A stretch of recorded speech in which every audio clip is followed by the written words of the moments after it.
جی N story دیکھنے والے تمام دوستوں کو السلام علیکم۔ پیارے دوستو، پرانے زمانے کی بات ہے کہ ملک خراسان پر ایک بادشاہ حکومت کرتا تھا۔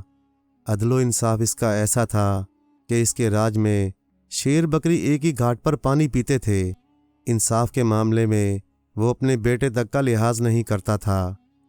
اسی خراسان میں برزخ نام کا ایک مالدار سوداگر رہتا تھا۔ اس کے کارندے دور دراز کے ملکوں میں مال لے کر جاتے تھے اور بھاری دولت کما کر لاتے تھے۔ بادشاہ بھی اس سوداگر کی بہت عزت کرتا تھا اور اس کے ساتھ نہایت مہربانی سے پیش آتا تھا۔ سوداگر کی ایک ہی بیٹی تھی جس کا نام حسن بانو تھا۔ وہ 12 برس کی تھی کہ سوداگر بیمار ہو کر دنیا سے چل بسا۔ حسن بانو اتنی کم عمر ہونے کے باوجود بڑی عقل مند تھی۔ اس نے اپنے باپ کے کاروبار کو خود سنبھال لیا اور نہایت دانائی اور خوبی سے سارا انتظام چلانے لگی۔ ایک روز کی بات ہے کہ حسن بانو اپنی عالیشان مکان کی چھت سے بازار کا تماشا دیکھ رہی تھی۔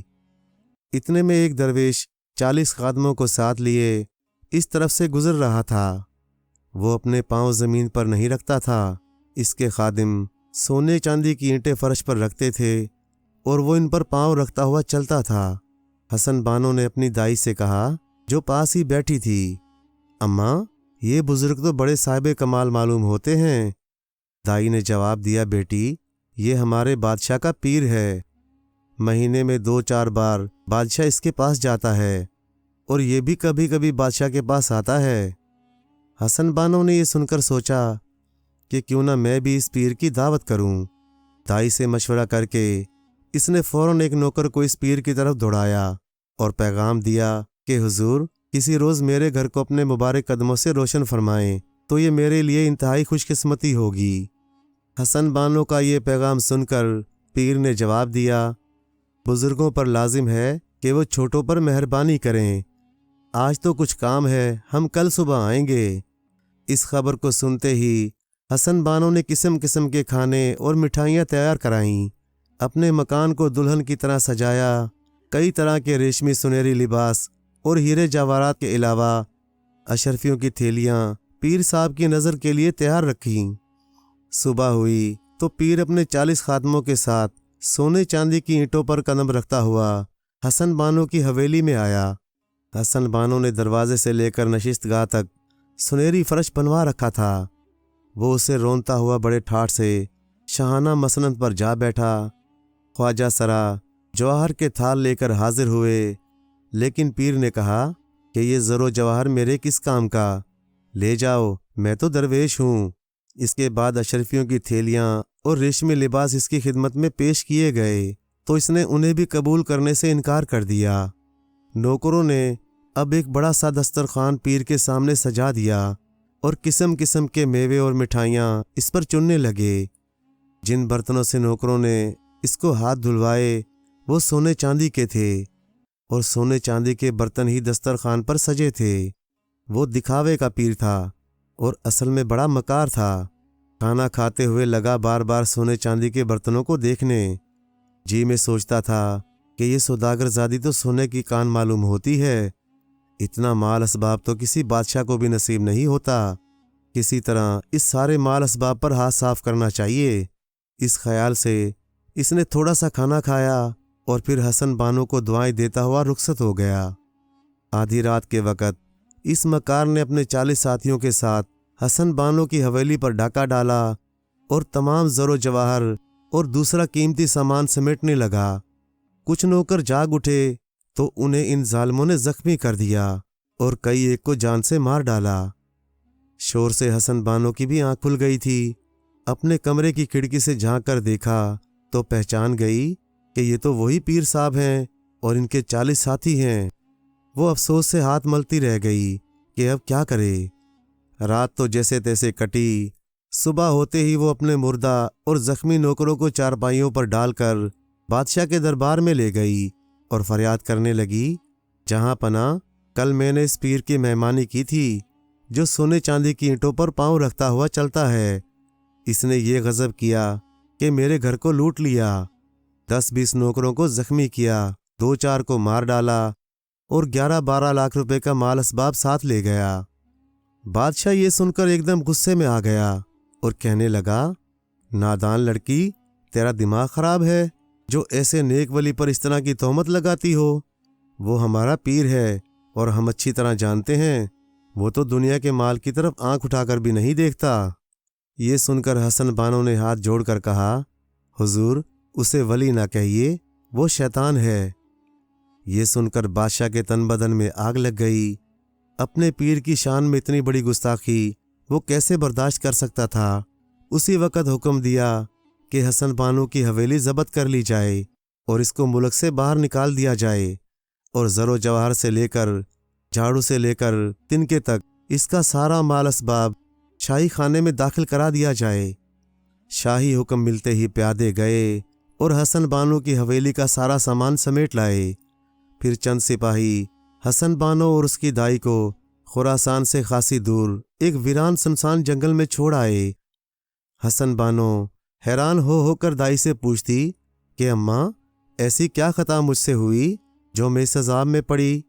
دائی اسے تسلیاں دیتی کہ بیٹی گھبراؤ نہیں، صبر سے کام لو، اگر خدا فضل کرے گا تو سب کچھ ٹھیک ہو جائے گا۔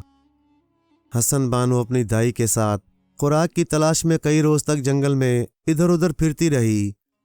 3-4 روز کی بھوک پیاس نے ان کا برا حال کر ڈالا۔ بدن میں چلنے کی طاقت نہ رہی تو ایک گھنے درخت کے نیچے بیٹھ گئی۔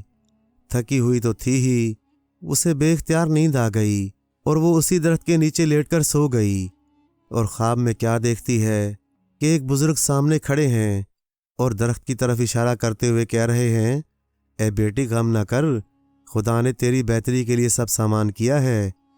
اس درخت کے نیچے 7 بادشاہوں کی دولت دفن ہے، اٹھ جا اور اس خزانے کو اپنے استعمال میں لے آ۔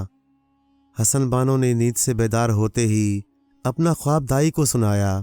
دونوں نے مل کر درخت کی جڑ کو ذرا سا کھودا تو 7 کنویں اشرفیوں سے اور 100 صندوق جواہرات سے بھرے ہوئے دکھائی دیے۔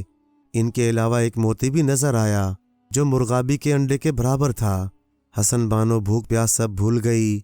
اسی وقت خدا کا شکریہ ادا کیا اور پھر اپنی دائی سے کہا کہ اماں، تم اسی وقت شہر جاؤ اور ان سب لوگوں کو یہاں لے آؤ جو ہماری حویلی میں رہتے تھے، اور ساتھ کچھ کھانے پینے کی چیزیں بھی لیتی آنا۔ ابھی وہ یہ باتیں کر رہی تھی کہ اس کا دوست شریک بھائی یعنی دائی کا بیٹا ایک فقیر کا بھیس بدلے ہوئے ان دونوں کو تلاش کرتا ہوا وہاں آ پہنچا۔ وہ دونوں بہت خوش ہوئیں، خزانہ ملنے کا حال اسے بتایا اور اسے کچھ رقم دے کر شہر کی طرف روانہ کیا کہ وہ سب لوگوں کو لے آئے اور ساتھ ہی راج مزدوروں کو بھی لیتا آئے تاکہ یہاں ایک عالیشان عمارت تیار کرائی جائے۔ چند روز بعد حسن بانو کی حویلی میں رہنے والے تمام لوگ وہاں آ گئے اور راج مزدور بھی پہنچ گئے۔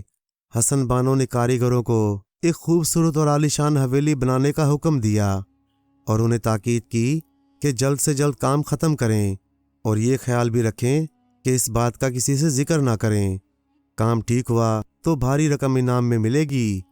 کاریگروں نے 6 مہینے میں وہاں ایک خوبصورت حویلی بنا ڈالی۔ حسن بانو نے انہیں اجرت کے علاوہ بہت سی اشرفیاں بھی انعام میں دیں اور ساتھ ہی انہیں اس حویلی کے ارد گرد ایک عالی شان شہر بسانے کا حکم دیا۔ کاریگروں نے عرض کی کہ بادشاہ کی اجازت کے بغیر ہم نیا شہر نہیں بنا سکتے۔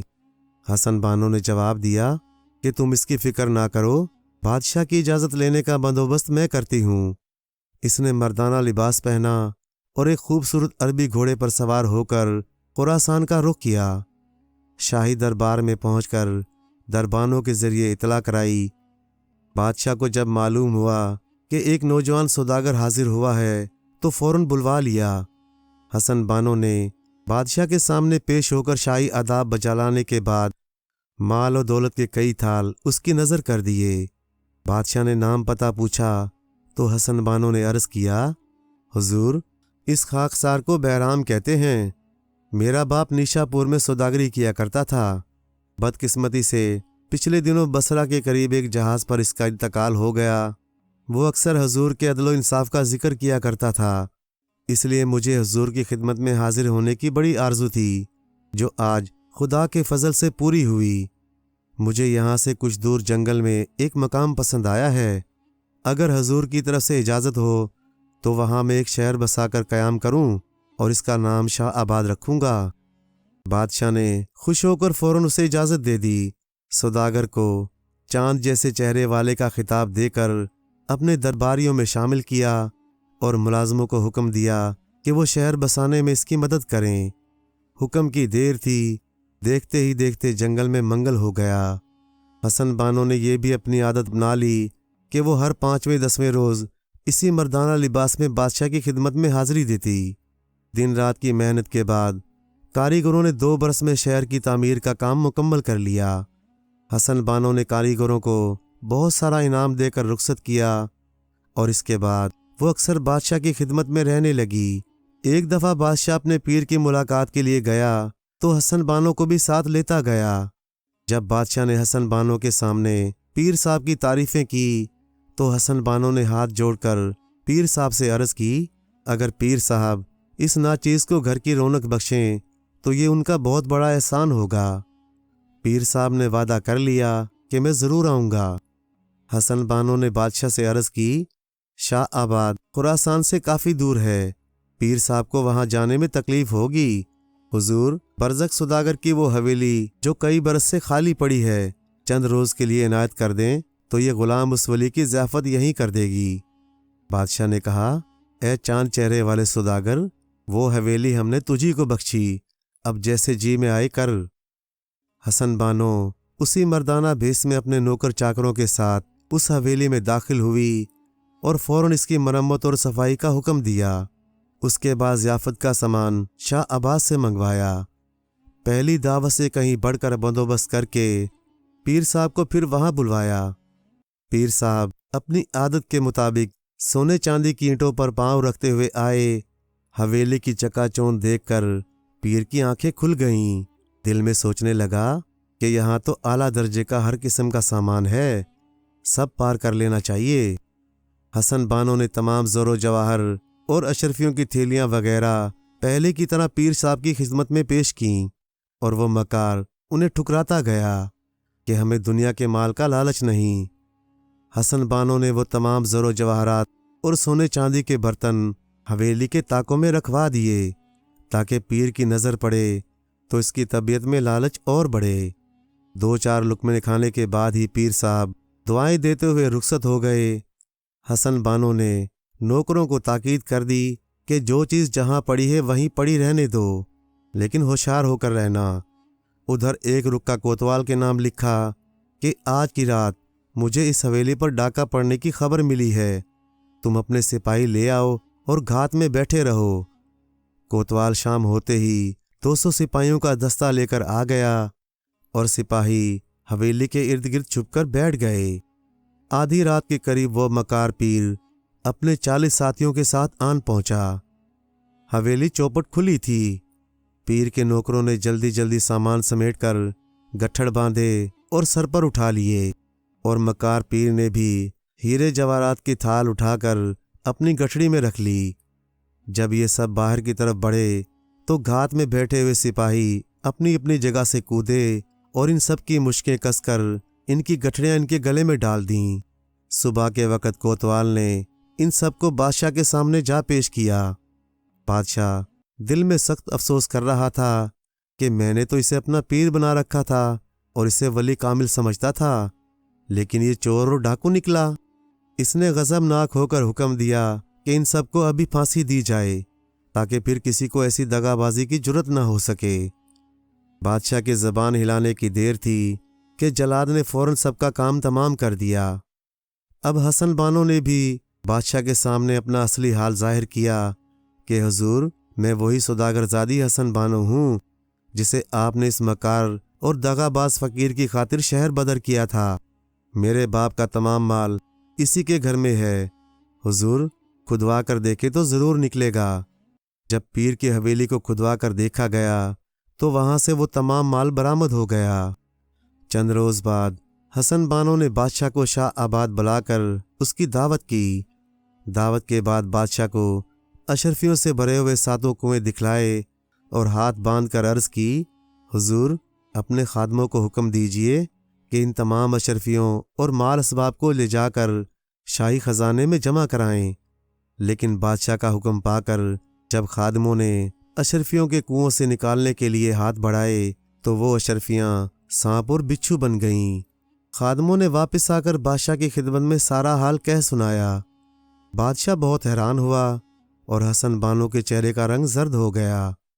اس پر بادشاہ نے اسے تسلی دیتے ہوئے کہا، بیٹی، یہ مال و اسباب اللہ تعالیٰ نے تمہاری ہی قسمت میں لکھ رکھا ہے۔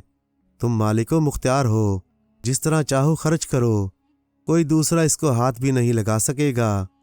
بادشاہ اس سے رخصت ہو کر خراسان واپس چلا آیا اور حسن بانو نے اس دولت کو خدا کی راہ میں خرچ کرنے کے لیے ایک عالی شان مسافر خانہ بنوا دیا۔ جس مسافر کا گزر شاہ عباس سے ہوتا وہ اسی مسافر خانے میں ٹھہر جاتا اور حسن بانو اسے کھانا، کپڑا اور نقد رقم دے کر رخصت کرتی۔